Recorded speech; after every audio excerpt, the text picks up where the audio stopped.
The Everest, it's coming up. We're going to see Gigakick. We're going to see I Wish I Win there. We want to know, is there a horse that can really stamp himself or herself this spring and come out and say, I'm the best horse in the country at the moment? Does Mr. Brightside at the moment, he's probably winning the race in terms of best horses we've seen, best performances so far, I would say, this spring. But a lot of the better horses are right around the corner. Gigakick returns in the McEwen on Saturday against Imperatriz. We saw I Wish I Win first up. Is there a horse that you're really looking forward to I wouldn't say Mr. Brightside is number one contender. Yep. I would say that he's knocking down the door, but you wouldn't say that. I couldn't say that he's really ticked. Has he ticked the weight for age box yet? I know he won a Memsey on Saturday. But yeah, I guess he won an All-Star Mile at weight for age. Yeah, but which turn into the best. Which turn into some of the best.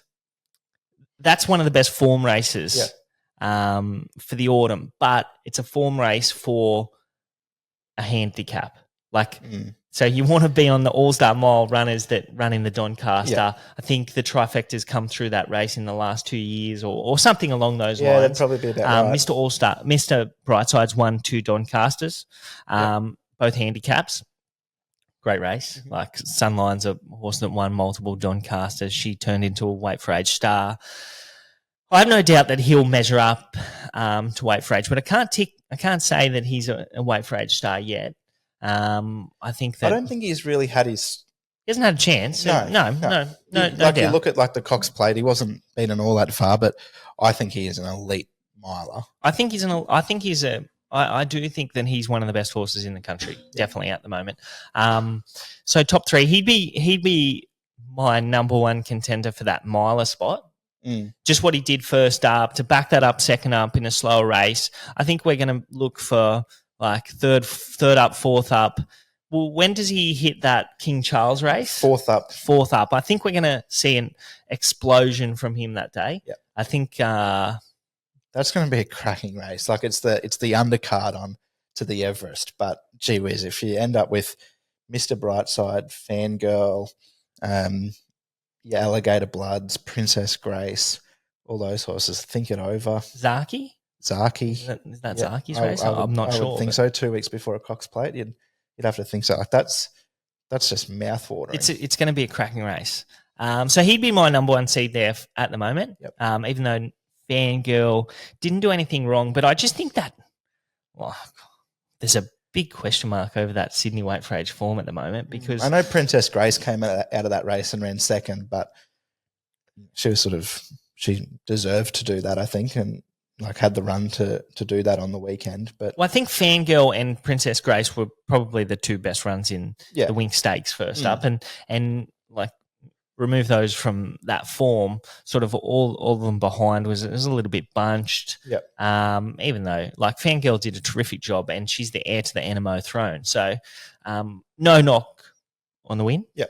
I just think the form behind her is a little bit wishy-washy, considering that horse of David Payne's come out and won the Navajo Peak, won the Chelmsford. Yeah, I backed him in a midway last preparation and he started $5 and got beat. Yeah. So how about David Payne post-race in the interview? He came out and said, I've always thought he's one of the most underrated horses in the country. I almost fell over because I saw him, obviously I do most of my form in Queensland races. They brought him up here, I think maybe subsequent to that midway failure, and he won a race where he was thrown in and on paper he was a dead set moral. And we had a bit of a conversation with my mates when he was in that Wink Stakes first up. Someone said, what on earth is Navajo Peak doing in the acceptances for a Group 1 weight for age race? And I said, it might be the perfect lead up to a Toowoomba Cup at the end of September. And then he's come out and beaten them all in the Chelmsford. So I suppose hats off to Mr. Payne. I think it's his 4th Chelmsford win, but jury's out on those horses behind Montefilia, Duais. Definitely. I think the jocks got it wrong, because I was on Lindemann and I was like, they've gone out hard here and he's knocked up, and Navajo Peaks just landed in the perfect spot behind him and got the better of him late, but they went slow. Yeah. That race has gone so bad, and I'll be interested to see how the form stacks up out of that race. But back to your question, The horse that I think will stamp himself as the best horse in the country is I Wish I Win. I just think he's a superstar. And You've drummed on about that for a little while, like that you came out early and said he's the best horse in the country. I think that might have been, was that after he got beaten in the Lightning? You were still pretty happy to sort of say that. I think that might have been after the Lightning run, and then he ran well behind In Secret in the Newmarket, giving him more weight, and then he came out and won the TJ, got over the top of Gigakick.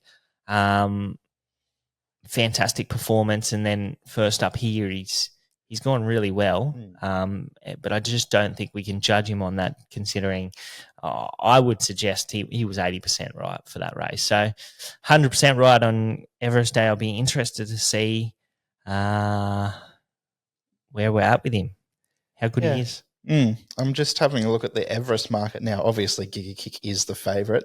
He's $3.50. I Wish I Win $4.80. Is that about right, or would you have them the other way around, or even just sort of joint $4 favourites? Oh, I think Gigakick should be favourite, considering. Well, I think he definitely started shorter than I Wish I Win in that TJ, and then he went to Queensland, and that TJ, that form, the TJ, like you can't say that's a true reflection of the market, because it was a heavy 9 that day. Like, you don't know what's going to play out on a good surface. And then Gigakick Afterthought's gone and won a Doom 10,000. We get to see him return here or at Moonee Valley first up over 1,000 metres, which is going to be very interesting because like he was huge first up last preparation over 1,000 metres, I think. And he bungled the start and produced some of the lightning last 800 metres, last 600 metres. So I don't think there's much between them. If I was like, I think Gigakick deserves to be favourite, but that's based on what he's done, what he's started in the market previously. But I think the other bloke is a better horse. Yep.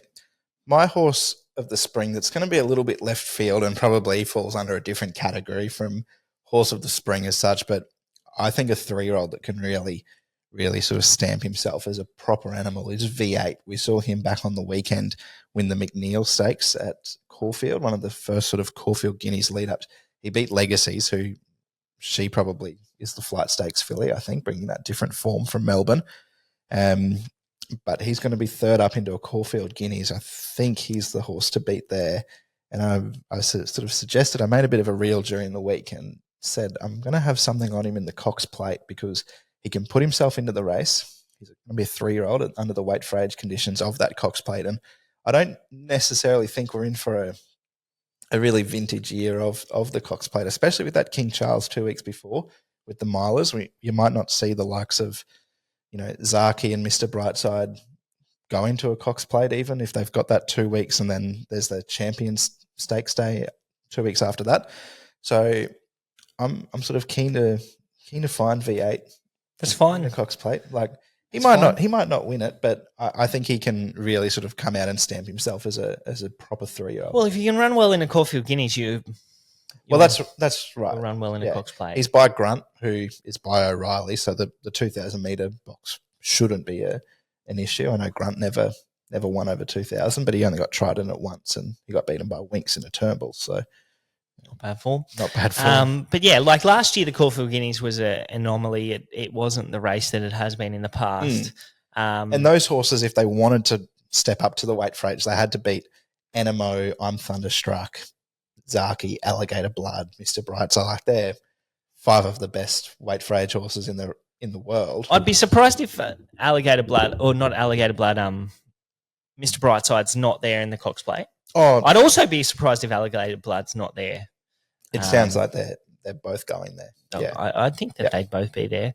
And I think this could be Mr. Brightside's year, but we'll see. Yeah, be interesting. I'm looking forward to it, but yeah, Kovalik is back as well. Well, I think the boys have got a big edge on the girls in the 3-year-old stakes. Yes, I think the New South Wales fillies outside of Komochi are pretty ordinary bunch. Well, that's what I think if Legacies goes to Sydney for the flight, which it sounds like they're going Golden Rose into the flight, I think she brings that different form. She's been dominant against the boys back in a 2-year-old season, and then came out and went super first up with a lot with the of Golden Rose. improvement. If you can go through a Golden Rose into a flight stakes, that's going to be red hot form. Yeah, definitely. What's gambling really costing you? For free and confidential support, call the number on the screen or visit the website.